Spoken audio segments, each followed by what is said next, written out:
Hi student, आज हम लोग फिजिक्स में देखते हैं मेंस का जो सिलेबस हम लोग का हुआ था उसमें हम लोगों ने हीट के बारे में डिस्कस किया था।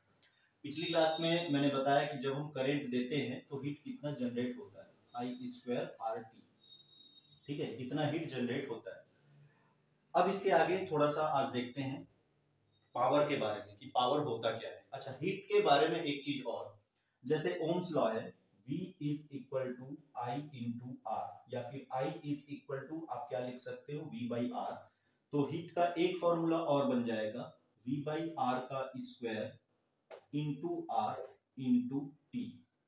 ठीक, तो V square into R into T divide by R square, ये आर से ये आर कैंसिल हुआ, तो V square by R into T. ये हीट का एक और फॉर्मूला बनेगा। ठीक है, या फिर R की जगह आप लोग ले सकते हो, यहां पे R की जगह पे ले सकते हो V बाई आई। तो इसी फॉर्मूले में जब हम R की वैल्यू रखते हैं तो heat is equal to I square into R का वैल्यू रखोगे V by I into T. तो ये आई से ये आई कैंसिल, तो हीट जनरेट होता है V आई टी।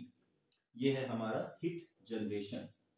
ठीक है, तो तीनों फॉर्मूला मैंने आपको बताया। हीट का एक फॉर्मूला करंट से रिलेटेड है, यदि करंट दिया है तो हीट कैसे होगा ये आप यहां से निकाल सकते हो, ये फॉर्मूला काम आएगा। वोल्टेज दिया है तो ये फॉर्मूला काम आएगा, और वोल्टेज और करंट दिया है तो ये फॉर्मूला काम आएगा। तो तीनों फॉर्मूला आपके पास है। ठीक है, आज हम लोग देखते हैं पावर। जैसे कहीं भी आप जब बल्ब वगैरह लेने जाओगे या इलेक्ट्रिकल डिवाइसेस जब आप लेते हो, तो हर इलेक्ट्रिकल डिवाइस की अपनी रेटिंग होती है। जैसे कितने करंट पे वो काम करेगा, कितने वोल्टेज पे वो काम करेगा, कितनी फ्रीक्वेंसी पे वो काम करेगा, और उसका पावर कितना है। ठीक, आप जब भी कोई बल्ब लेने जाओगे या कोई इलेक्ट्रिकल इक्विपमेंट्स लेने जाओगे, इलेक्ट्रिकल इक्विपमेंट्स को जैसे कोई भी इलेक्ट्रिकल का सामान लेने जाओगे तो वो पूछेगा पावर। जनरली ऐसा होता है कि हम पावर की बात करते हैं। जैसे बल्ब लेने जाओगे तो बल्ब वाला कितने वॉट का बल्ब चाहिए, ऐसा होता है ना कि कितने वॉट का बल्ब चाहिए, तो आप बोलोगे 5 वॉट, 10 वॉट, 15 वॉट, इस तरीके से। तो वास्तव में क्या बताता है, वो उसकी शक्ति को बताता है। तो हम शक्ति को देखते हैं, शक्ति या पावर। तो पावर इज इक्वल टू होता है वर्क अपॉन टाइम। ये है शक्ति का एक परिभाषा, प्रति एकांक समय में किया गया कार्य, है ना। या फिर कार्य की जगह में प्रति एकांक समय में उत्पन्न उष्मा उसकी शक्ति कहलाएगी। क्योंकि हम यहाँ पे इलेक्ट्रिकल की बात कर रहे हैं तो इलेक्ट्रिक में कार्य की जगह पे हम लोग क्या ले लेते हैं, जो यहाँ पे W हमने लिया। साधारण तौर पे जो शक्ति की परिभाषा होती है, जैसे यदि मैं बोलूं कि आपके हार्ट की पावर कितना है, तो हार्ट कितने टाइम में कितना वर्क करता है, सीधी सी बात, वो उससे उसका हार्ट का पावर पता चलेगा। ठीक है, आपके हार्ट का पावर अलग है, एथलेटिक के हार्ट का पावर अलग, वो पावर बढ़ाते हैं। प्रैक्टिस प्रैक्टिस प्रैक्टिस करेंगे, पावर बढ़ता है उससे, है ना। क्यों पावर क्या बढ़ता है, वर्क करने की एबिलिटी बढ़ जाती है, ज्यादा वर्क हो जाता है। आपको यदि पहाड़ पे चढ़ने बोला जाए तो थक जाओगे, लेकिन एथलीट नहीं थकेगा क्योंकि वो उसकी प्रैक्टिस कर चुका है। ठीक, इसलिए डॉक्टर बोलते हैं ना, चला करो, दौड़ा करो, हार्ट का पावर बढ़ाना है। हार्ट के पेशेंट को बोला जाता है कि भाई आप चलो, दौड़ो, साइकिलिंग करो, ठीक, जो भी फिजिकल एक्सरसाइज करो। क्यों, हार्ट का पावर बढ़ाओ, क्योंकि हार्ट का पावर कम हो रहा है। तो यहाँ पे ये पावर नहीं, यहाँ पे जो इलेक्ट्रिकल इक्विपमेंट्स है वो उसका कितना पावर है, उससे हमको कितनी एनर्जी मिलती है, कहने का मतलब ये, उससे आपको कितनी एनर्जी मिल रही है, वो उसका क्या कहलाता है, पावर। ठीक, तो पावर होता है W अपॉन टी, और W का मतलब यहाँ पे है हीट से, W का मतलब हीट से, और V I into T, last वाला फॉर्मूला जो मैंने निकाला, heat is equal to V I into T. तो पावर इज इक्वल टू हम लोग लिख सकते हैं V I into T divide by T, T से टी कैंसल, तो पावर आ जाएगा V इंटू आई। ये है पावर का फॉर्मूला। अब इस फॉर्मूले को आप चाहो तो बदल सकते हो अपने हिसाब से। कैसे बदलना है, ओम्स लॉ, ओम का नियम लगाओगे, V इज इक्वल टू होता है आई आर, यहाँ V की जगह पे आप लोग क्या रख देना, I इंटू आर। तो power is equal to I into R, यहाँ पे मैंने V की जगह पे रखा ना इसको, इंटू आई, तो पावर आ गया I स्क्वायर इंटू आर। ठीक, या फिर I की जगह पे आप रख सकते हो V डिवाइड बाई आर, इस तरीके से। तो power is equal to V into V divide by R, तो ये मिल गया V स्क्वायर बाई आर। तो ये पावर का एक फॉर्मूला, ये दो फॉर्मूला और ये तीन फॉर्मूला, ठीक, इसको बोलते हैं हम लोग पावर। अब इसमें आप लोग के सिलेबस में विद्युत शक्ति है, विद्युत शक्ति के साथ है कि जो हम लोग कनेक्शन देते हैं उसमें क्या क्या सावधानियां रखनी चाहिए, सावधानी कि कौन कौन सी सावधानी हमको वहां पे रखनी चाहिए।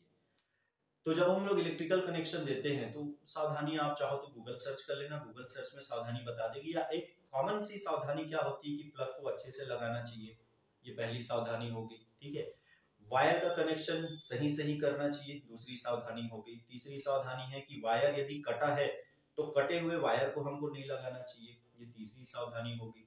तो इस तरीके से आप उसकी सावधानी बता सकते हो, ठीक। एक चीज इसमें और है फ्यूज वायर, छोटा सा टॉपिक है, फ्यूज वायर किसे कहते हैं या फिर फ्यूज वायर का कार्य क्या होता है। तो फ्यूज वायर को समझाना है, क्योंकि सिलेबस में अलग से ऐसा फ्यूज वायर दिया नहीं है, लेकिन धारा का उष्मीय प्रभाव है, करंट को पढ़ रहे हैं तो फ्यूज वायर जो है ये एक बहुत ही महत्वपूर्ण चैप्टर टॉपिक हो जाता है। तो फ्यूज वायर की क्या बोलते हैं, किसको बोलते हैं, तो होता क्या है कि जब हम लोग घरों में करंट की सप्लाई करते हैं तो कभी कभी अनियंत्रित रूप से करंट बह जाता है ना। घरों में आप लोग देखना कभी कभी फ्यूज उड़ जाता है, ठीक, कई घरों में ज्यादा फ्यूज उड़ने लगता है। तो फ्यूज लगाते क्यों, फ्यूज इसलिए लगाते हैं कि घरों में जब कभी भी करंट अनियंत्रित होने लगे या ज्यादा करंट आने लगे, जैसे घर में मान लो 3 एम्पियर का करंट जा रहा है, ठीक, और मान लो अचानक से 3 एम्पियर की जगह 4 एम्पियर का करंट आ जाए, तो क्या होगा, तो आपके घर के जो सर्किट है वो सर्किट जो है वो पूरे उड़ जाएंगे। तो वैसी स्थिति में क्या करता है, जो फ्यूज वायर होता है वो फ्यूज वायर में हीट जनरेट होगा, अभी मैंने बताया ना उष्मा, उष्मा उत्पन्न होगा और उस उष्मा की वजह से वो मेल्ट हो जाता है, गल जाता है, सर्किट ब्रेक हो जाता है और लाइट ऑटोमेटिक चले जाता है। तो इससे घर का सर्किट सुरक्षित होता है, ठीक है, उसको हम लोग बोलते हैं फ्यूज वायर। फ्यूज वायर जो है वो कॉपर का हो सकता है, एल्यूमिनियम का हो सकता है, कभी कभी लोग लोहे का भी लगा देते हैं। फ्यूज वायर जितना पतला हो उतना ज्यादा अच्छा है। कई घरों में क्या होता है कि फ्यूज वायर ज्यादा उड़ रहा है, मोटा फ्यूज वायर लगा दो, पर ये थोड़ा सा खतरनाक होता है। फ्यूज वायर हमारा एक सेफ्टी वायर है जो क्या करता है, घरों को सुरक्षित रखने का काम करता है। इस तरीके से यदि घर को सुरक्षित रखना है तो फ्यूज वायर उतना ही लगाइए जितने की जरूरत है। पतला फ्यूज वायर लगाना चाहिए, ज्यादा मोटा फ्यूज वायर आपको नहीं लगाना है, क्योंकि वो गलेगा ही नहीं, वो टूटेगा ही नहीं, सर्किट ब्रेक नहीं होगा और उससे आपके घर में शॉर्ट सर्किट होने के चांसेस ज्यादा रहेंगे। जैसे कई बार देखना शॉर्ट सर्किट की वजह से आग भी लग जाता है, ठीक है, तो उसका एक कारण ये भी होता है। तो ये फ्यूज वायर है। फ्यूज वायर की खास बात ये है कि इसका जो गलनांक होगा ये कम होना चाहिए। ये किसी मिश्र धातु का भी बनाया जा सकता है। गलनांक ज्यादा होने से फिर गलेगा नहीं, तो गलेगा नहीं तो फिर वही बात है कि ज्यादा करंट सर्किट में जाने लगेगा। तो गलनांक इसका कम हो, ज्यादा से ज्यादा जल्दी क्या हो जाए, गल जाए। इस तरीके से ये हमारा करंट का पोर्शन खत्म होता है। अब इसमें बात करते हैं न्यूमेरिकल की। अच्छा, पावर में एक चीज और, पावर की यूनिट जो होती है, पावर में पावर की जो इकाई होती है वो होती है वाट। कितने वाट का बल्ब है, 1 किलोवाट। 1 किलोवाट का मतलब होता है 1000 वाट या 10 की घात 3 वाट, ठीक। 1 मेगावाट, 1 मेगावाट का मतलब होता है 10 की घात 6 वाट। और 1 किलोवाट आवर ये देता है आपको। न्यूमेरिकल जब आएगा तो न्यूमेरिकल में कभी कभी 1 किलोवाट आवर देता है, ठीक है। तो 1 किलोवाट का मतलब है 1 किलो का मतलब है 1000, 1 घंटा, 1 किलोवाट आवर है तो 1 घंटा, 1 घंटा में कितना सेकेंड, क्योंकि उसको सेकेंड में कन्वर्ट करना है। तो ये हो गया 36 इंटू 10⁵, तो 3.6 इंटू 10⁶ जूल। या इसको चाहो तो इसको लिख लो, इतना जूल होगा, ठीक। यदि क्वेश्चन पूछता है कि 1 किलोवाट आवर में कितना जूल होता है, क्योंकि जूल जो है वो एनर्जी की इकाई है, तो 1 किलोवाट आवर का मतलब होता है 3.6 इंटू 10⁶ जूल या फिर 36 इंटू 10⁵ जूल। और यही हमारा एक यूनिट कहलाता है। घरों में जो बिजली उत्पन्न होता है ना कि इतना यूनिट जल गया, उसके हिसाब से हमारा जो बिजली का बिल होता है उसके हिसाब से हमको पे करना पड़ता है, ठीक है।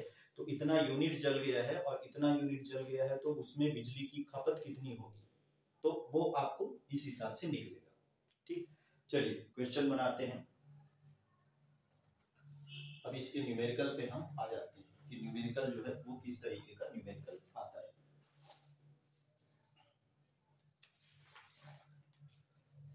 हाँ, ये दिया हुआ है,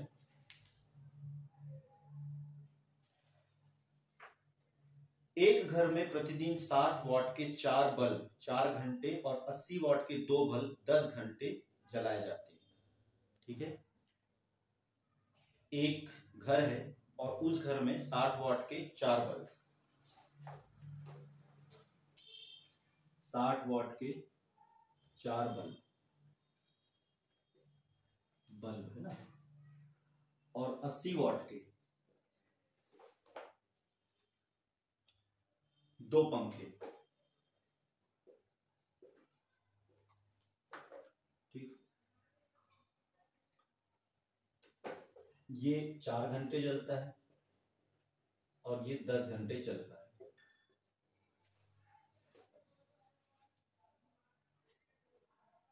तो इस घर में एक महीने में खर्च होने वाले बिजली का मूल्य बताइए।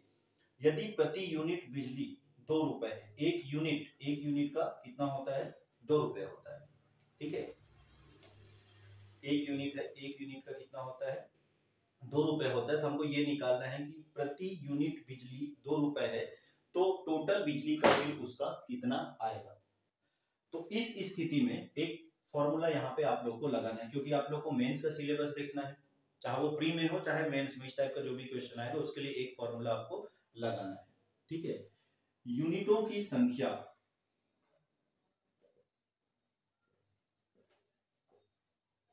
यूनिटों की संख्या आपको निकालना है। ठीक, यूनिटों की संख्या निकालने के लिए बल्ब की संख्या, कितने बल्ब हैं, तो ये हमारा हो गया 4 बल्ब। ठीक है, या उपकरण की संख्या, कितने उपकरण हैं, जैसे यहाँ पे बल्ब की जगह पे 2 पंखा दे दिया ना, तो उपकरणों की संख्या। ठीक, दूसरा चीज है उसकी शक्ति, कितने की शक्ति उसकी है। तीसरी चीज है समय, कितने समय तक जलता है, और चौथी चीज है कितने दिनों तक जलता है, डिवाइड बाई 1000। ठीक है, उपकरणों की संख्या, कितना उपकरण है। ठीक, या फिर सीधा सीधा देखो, ये इंटू ये और 30 दिन, दोनों का हिसाब किताब कितने दिनों के लिए हो रहा है, 30 दिन के लिए। एकदम शॉर्टकट तरीका है। हालांकि आपको मेंस देना है तो मेंस के लिए ये फॉर्मूला आपको याद रखना पड़ेगा, और यदि आपको प्री में हिसाब किताब चल रहा है तो प्री में तो सीधा सीधा ये गुणित ये गुणित ये गुणित ये डिवाइड बाई 1000, तो यूनिट निकल जाएगा, और एक यूनिट का कितना रुपया उसके हिसाब से वो देख लो। ठीक है, जैसे बल्ब की संख्या हो गई 4। ठीक, शक्ति कितने वाट की है, 60 वाट की है।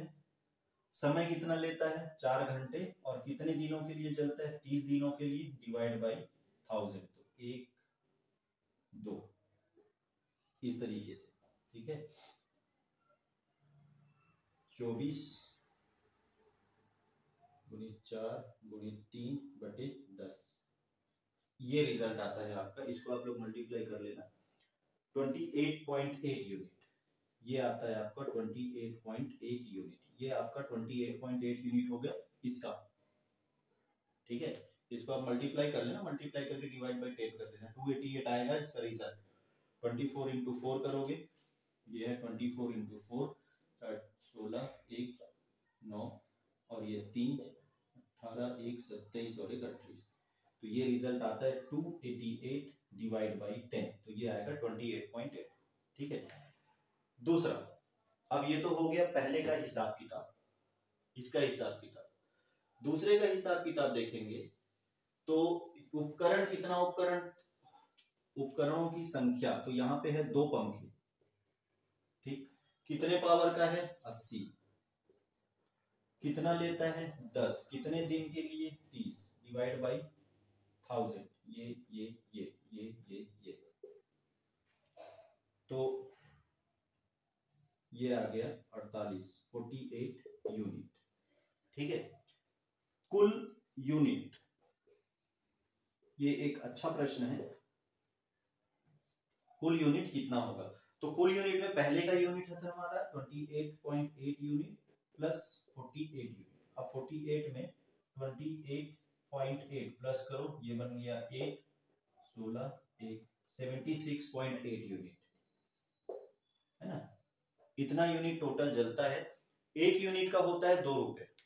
एक यूनिट का बिजली का बिल कितने का होता है, 2 रुपए का होता है। इस तरीके से कुल खर्च, यहाँ पे देखिए ये कैलकुलेशन जो है हो सकता है कि नीचे ना दिख रहा हो, तो कुल यूनिट हमारा जो कुल यूनिट आया 28.8 प्लस 48, कुल मिला के ये आया 76.8। ये हमारा आ गया कुल यूनिटों की संख्या, ठीक है। अब इसमें कुल खर्च की हम बात करें, कुल खर्च कितना होगा, तो 76.8 इंटू 2, क्योंकि एक यूनिट का होता है 2 रुपये, एक यूनिट का 2 रुपये, तो 76.8 इंटू 2, ठीक। 2 अट्ठे 16, 1 2 छक्का 12, 1 13, 1 2 7 14 और 1 15, तो 153 रुपए आपका जो बिजली का बिल आएगा वो कितना आएगा, 153 रुपीज का आएगा, ठीक है। ये क्वेश्चन थोड़ा सा इंपॉर्टेंट है, थोड़ा सा क्या मेरे को लगता है ठीक ठाक अच्छा इंपॉर्टेंट क्वेश्चन है, तो ये क्वेश्चन आप जरूर बनाएंगे, है ना। ये इलेक्ट्रिक करंट का ये जो भाग है, इसमें हम लोग क्या पढ़े, ओम्स लॉ पढ़े, ओम का नियम पढ़े, करंट कैसे जाता है ये पढ़ लिए थे, ठीक। कॉम्बिनेशन रेजिस्टेंस का कॉम्बिनेशन हम लोगों ने पढ़ लिया है। तो मेंस के लिए यदि आप लोग को तैयारी करनी है तो इतना आप लोग करिए, क्योंकि क्वेश्चन जो है इसमें से बनता है, ठीक है। समांतर क्रम, सीरीज क्रम, संयोजन से क्वेश्चन में पहले ही बताया था, संयोजन से क्वेश्चन आता है, ठीक है। उसके बाद पावर है, उसके बाद आपका हीट जनरेशन होता है, किस तरीके से हीट जनरेशन होता है। तो ये करंट का लगभग पूरा हिसाब किताब मैंने आपको बताया है। आप लोग यदि पीछे का वीडियो नहीं देखे हैं तो करंट का वीडियो देखिए, और करंट की वीडियोस में से 4 या 5 वीडियो बने हुए हैं, ये पूरा आपको हिसाब किताब आपका पूरा क्लियर कर देगा कि कैसे क्वेश्चन आते हैं, किस टाइप से आते हैं। और हो सके तो आप यदि मेंस की तैयारी में हो तो 10th की जो बुक है वो आप एक बार जरूर पढ़िए।